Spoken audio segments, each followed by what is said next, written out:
are once again, and our fate is in Iowa's hands, which is never good. But your fate is in your hands. Yeah, it's in our hands, but Iowa's the one that we're gonna have to play, and that game's always close, and it always comes down to a couple plays. But what do you think? What's your thoughts on the game? I just made the statement before you popped on that I have a lot of faith in Iowa. If Iowa's motivated, and they're not the type team that would not be motivated, I don't think that they've got the type program that goes into a game like that thinking, all right, well, we got nothing to play for, and we're too good for this, and we'd rather be at home. They don't seem to have that type of mentality in them. So I think we're going to get the full Iowa motivation. But when it comes right down to it, Vegas is telling us what they think of the game and what the talent level of the two teams is. And we already know that it's very close, and it's in Lincoln, which, for as great as of a home field advantage as that should be and used to be, it's obviously not one now. But I just trust Iowa so much more than I trust Nebraska. Like, when does Nebraska not lose the turnover battle? And when does Iowa not win the turnover battle? And in a game like we're going to see on Friday, which is going to be 16-13, that's going to be a big deal. Yeah, I'm just looking at the matchups. This game is the matchup with Nebraska. I mean, Nebraska and Iowa are very similar this year. Yes. Really good defense. Offenses are poor. I do think Nebraska has quite a bit better offense. I don't know quite a bit, but yeah, statistically they do. You're right. Last game against Wisconsin, Chubba Purdy played his first game at quarterback this season, and he looked really good, actually. He's definitely not the reason why we lost the game. Our defense really struggled with Mordecai's mobility, and we don't have to worry about that with Iowa's D tackle playing quarterback. But anyways, Nebraska's defense and Iowa's defense are completely different schematically, but statistically they're about the same. So it'll be interesting to see how Iowa does against Nebraska's defense. Cole, do you see that schematically because Nebraska can run from the quarterback position and Iowa's got a statue back there? Yeah, I was saying different schematically on the defensive side. Because defensive side. Okay. Iowa plays a 3-4 and they don't blitz. Meanwhile, Nebraska's defense is a 3-3-5 and they blitz constantly. So it's a very unique scheme. Tony White is a great defensive coordinator. He's a great hire. Was a nominee for the Broyles Award. He didn't make the final cut, but he's on the list for a bunch of head coaching jobs. So he's been a really good addition. I think he's going to make Lincoln Hill's life miserable, which I think will play in Nebraska's favor. But I really think it's going to come down to if Nebraska can make their field goals and be able to flip the field, because our punter has been off and on. One game he's good. Next game he'll do a 15-yard punt like he did against Wisconsin. And if he's not hitting this game, Nebraska won't win, because they're not going to be able to flip the field and get field goals, because it's going to be really hard to score in Iowa. Everybody knows that. But everybody who says Iowa's going to score a lot of points they have not watched Nebraska's defense. No. It's very – Nebraska or Iowa's offense. They have not watched anything, basically. Yeah. Nebraska's defense schematically is chaos. They blitz almost every single play. I know last year Iowa's offensive line struggled really bad in that game. There's many times where Nebraska just had clean shots on, Petrus or PD at that time. But yeah, I feel like if Nebraska can do that and force a couple turnovers out of Deacon, we can be right in the game and win the game. I think that's how they're going to have to win it, is force Deacon into making mistakes, which I think they can do. I watched some of the Iowa game against Illinois. He played a decent game, but there's many passes that were very risky, I'd say. Like the first pass of the game could have been an interception easily, but I know, like Conundrum just said, Deacon can take a hit. Yeah, he's like 280 pounds, so it'll be tough to bring him down, but it's all going to come down to if Nebraska can get pressure on the quarterback. That's what you think this game's going to come down to? Like, I think that's important, but I think it's less important in this game. It's going to than come it is down in to getting most pressure on him and forcing him to make mistakes. Yeah. I know he likes to throw 10 feet over his receivers' heads. So if we can force him to do that and get some picks, that's how I see Nebraska winning the game. Yeah, the week before against Rutgers, Iowa, the last 2 weeks with Deacon Hill has completely gone against its just DNA with a lead at the end of the first half, where they have driven the ball downfield and tried to take advantage of the clock and a possession to try to score points. And it didn't work out either week. Although against Rutgers, Deacon Hill drove him right down the field. He completed about 5 passes in a row, and then he threw a pick in the red zone. But yeah, he's more susceptible to turnovers. Well, they're both susceptible. Nebraska, shoot. They threw 4 picks in 20 pass attempts against Maryland with different quarterbacks. Purdy wasn't incredibly playing, horrible. but Yes, 3 different. Purdy, yes, Purdy did a really good job against Wisconsin. He made really good throws. No, his only interception was the last play of the game, and that was just a Hail Mary, hope for the best type of thing. So if he can play a game like that again, I think Nebraska will win. Mike Fort said, surprised he didn't bring up a lack of DeJean. Yeah, everybody thinks that's why Nebraska won last year, and he's out again this year, unfortunately. I mean, he's a fun player to watch. He's a game changer, but Nebraska was out a lot of players last year too, but that never gets brought up. I think Nebraska obviously doesn't have Trey Palmer this year on offense, so that's going to be a big difference from last year's game. But DeJean scared me more in the punt return game than defense because his punt returns are electric. I mean, he's probably the best punt returner in the league, so I feel like that helps Nebraska a lot. You probably agree. Oh, absolutely. That helps him a ton. And you know what else is kind of an underrated portion of his game that they miss? Last week, they could have downed 2 or 3 punts inside the 5. And he's usually the first one down as the gunner to do that. And their special teams just blew it. Their coverage guys just blew it. They lost track of the ball. They didn't find it.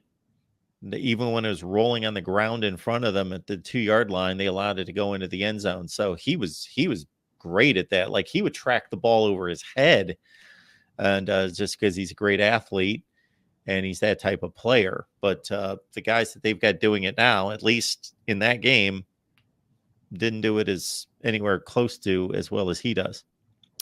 Yeah, I know Iowa's dealt with some injuries on offense. Their 2 tight ends, Cade McNamara, obviously, but who's really been hit by the injury thing is Nebraska's offense. They're down 8 of their original 11 starters they had in the Minnesota game. All 3 receivers that were projected to start are out. One decided he didn't want to play football anymore, Xavier Betts. Isaiah Garcia-Castaneda, who was the starting receiver, tore his ACL. Marcus Washington tore his ACL. Eric Gilbert was supposed to play, decided to rob a vape shop for some reason, so he's not on the team anymore. He was projected to be a starting tight end with Fedoni. Nebraska's also down their top 2 running backs that were supposed to be good, Ramir Johnson and Gabe Irvin. So they're on their – they have a true freshman running back start. Oh, he's a redshirt freshman starting, Emmett Johnson, who's actually been doing really well. And then Anthony Grant, who's had troubles holding on to the balls, but the last couple games he seems to have held on to it, have good ball security. So Nebraska's running game is – I don't know if it's still first in the Big Ten. I'm sure it's top 3 at least, but our rushing offense is pretty good, but we definitely haven't played a defense as good as Iowa's, so we'll see how effective it is this game. And I don't know if Iowa's played mobile quarterbacks and how they've done, but the quarterback run game is a big piece of Nebraska's offense. I don't know. Do you know? Have they played mobile quarterbacks? Well, Gavin Wimsatt is mobile, but he's not like a run first guy for Rutgers. He's definitely looking to pass. Other than that, let's see. Rutgers, Michigan State, no. Northwestern, no. Minnesota, no. Wisconsin, no. Can't think of any mobile quarterbacks that they've played outside of Wimsatt would be the most. Penn State, no. Yeah, they've had it easy when it comes to mobile quarterbacks. So I feel like that could be Yeah. playing Nebraska's favor because I remember in 2021, the Logan Smothers game against Iowa, he tore it up pretty good against them. Obviously, we didn't win, but he played a really good game, and they seemed to struggle with his mobility. So, and Chubba Purdy's faster than he thinks, faster than I thought he was, especially in the Wisconsin game. He's running around like crazy. So, if he can hold on to the ball, break off a few big runs, I think Nebraska can win. And I saw today at one point they were favored. I don't think Nebraska should be favored, but it seems like they always are in this game for some reason, no matter what our record is. Yeah, Mike Fort was asking about that in the chat, and I totally get it when he said, that's crazy. Is Vegas crazy? I said, well, look at last year. Nebraska was on the road. Iowa had to win. Nebraska was 2 games worse in the standings. They were a 3-8 team, and they were a favorite by like a point, but they were still a favorite. Nobody, including myself, thought Nebraska had a chance in that game. And I didn't either. I did not either. Now, this is, I don't need to tell you, you could probably explain better to me that this program could, really use this win. Oh, it is just for Nebraska to make a bowl game. I mean, all of Nebraska's opponents this year with their bowl game streaks have had 90 more practices per team than Nebraska has had with all their bowl practices lined up. Just the practices alone would help the development of the program. And Rhule talked about it today. Those practices are so important for the young players to be developed, and Rhule's a developer and he needs those practices. So I feel like Nebraska's got to pull out every single trick play in the book against Iowa. I mean, they're desperate at this point. There's no doubt about it. They need to make a bowl game in order for Rhule to show progress with this program. I think he has made progress, but a bowl game would really help the skid that they've been on these last 3 games. Definitely.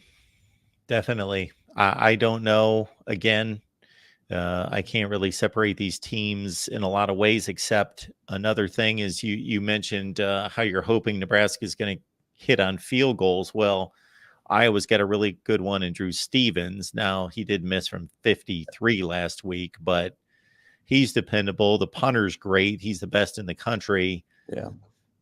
I have a lot more faith in Iowa just doing the right things that they need to do to win the game. Now, when I say my confidence is high, that doesn't mean I think it's going to be a blowout, because No, it's not going to be a blowout either way. I don't see anybody blowing anybody out. Yeah. It'll go into – I think it's going to come down to who scores first, honestly. First 1 to 10 probably wins, I'm saying. Yeah. Because I could see it being 0-0 at halftime easily. Yeah. Well, Iowa's had quite a few of those. Not 0-0, but close to it. Yeah. Nebraska has a good field goal kicker, too. I mean, he has a huge leg. He can hit from 60, but he's struggled with accuracy. So he missed one last week against Wisconsin. That was like a 48-yarder, I think. But he didn't make the one at the end to send it into overtime. But Nebraska is one of the hardest stadiums to kick field goals in, I've read. So it'll be interesting. And it's not supposed to be pretty weather day either. It's supposed to be 30 degrees and snowing on Friday. So see how that plays into the kicking game. Yeah, it's going to be a little frosty this weekend in the Midwest. Don't say frosty, Mark. You know better than that. Yes. It's a little Freudian slip there. Yeah, you messed that one up. All right, well. Yeah, you guys are way past him. So even if you lose on Friday, bigger, better things. This team's so much, they're still in a sense doing some things that are reminiscent of that tenure, but things are slowly getting better. I can see it. It's just to the point. Like, I've sent you messages on Twitter before, like Nebraska's cursed because, like, I've said it this way: Nebraska's not a bad football team; they're just a stupid football team. That's the best way I can describe it. Because if they were bad, they'd get blown out. They don't get blown out. They play everybody close except Michigan this year. But even years past against Michigan, they've played right with them. It's just they're stupid. They make critical errors. They can't handle pressure. It's one thing that Rhule has talked about, getting them to tame the bear in their head. The bear in their head is the pressure that Nebraska puts on its team. Nebraska's a fishbowl. Everybody knows that. At least in Iowa, they have Iowa and Iowa State, so it kind of splits things up. Nebraska, it's you. You're the Nebraska football players. Everything is on you. So that's what this program needs to overcome. And Matt Rhule's a good talker, so hopefully Friday we can take a huge step in the positive direction with this program. And I think Matt Rhule is the guy for the job. If he doesn't go to Texas A&M, which has been pulled out of nowhere, I've seen on Twitter that Texas A&M is reaching out to Rhule, but that's not going to happen. Although I do think he would do good there, but sure he would. For some reason, I don't think they're going to go in that direction or try it. I don't believe. Rhule said today that he had a search firm call him asking about Tony White. So I wonder which school that was. I'm guessing either Syracuse or San Diego State, because he coached at San Diego State in the past, and he was also at Syracuse last year. So yep, it'll be interesting if we can hold him. If he sticks around, he's probably going to be a $2 million coordinator, if I had to guess. Satterfield makes more than him right now, which is just pathetic. But Satterfield has been under a lot of heat just because I'm not in – everyone's saying fire Satterfield. I'm not in that – Nebraska's had 5 coordinators in 5 years, so I'm not in the mood of just keeping firing coordinators, bringing new ones in, firing and bringing new ones in. When you have 4 true freshmen starting on offense, it's not going to look pretty all the time. So it's a completely different scheme than Iowa saw last year. It's run first. It's big personnel. It's tight personnel. It's 22 personnel, fullback, 2 tight ends. It's nothing like last year where they just spread Iowa out and hit deep bombs. It's nothing like that. So we'll see if they can get a run game going. I know Iowa's D-line is really good, and it'll just come down to forcing Deacon Hill into mistakes, I think. Very good. Thanks, Mark. And it's an over-under of 27.5. I thought it was 26.5. I saw 26.5 today. Okay, maybe it dropped. Which is another record, of course, for Iowa, but amazing. I'm not a betting man, and this isn't a betting show, but hammer the under. Everybody, just hammer the under. I promise. See you later. You would think that these over-under lines would get so low that it would be the better play to take the over. But yes, Cole says hammer the under. That's what it's been all season for Iowa. Aside from the Michigan State game, which they needed a Cooper DeJean punt return in the 4th quarter to take that over, it wasn't the offense that did it. They have consistently, this run of games for Iowa, let's see, 15-13 last week against Illinois, so 28 total points against Illinois, 10-7 against Northwestern, there's 17, 12-10 against Minnesota, there's 22, 15-6 game against Wisconsin, 21,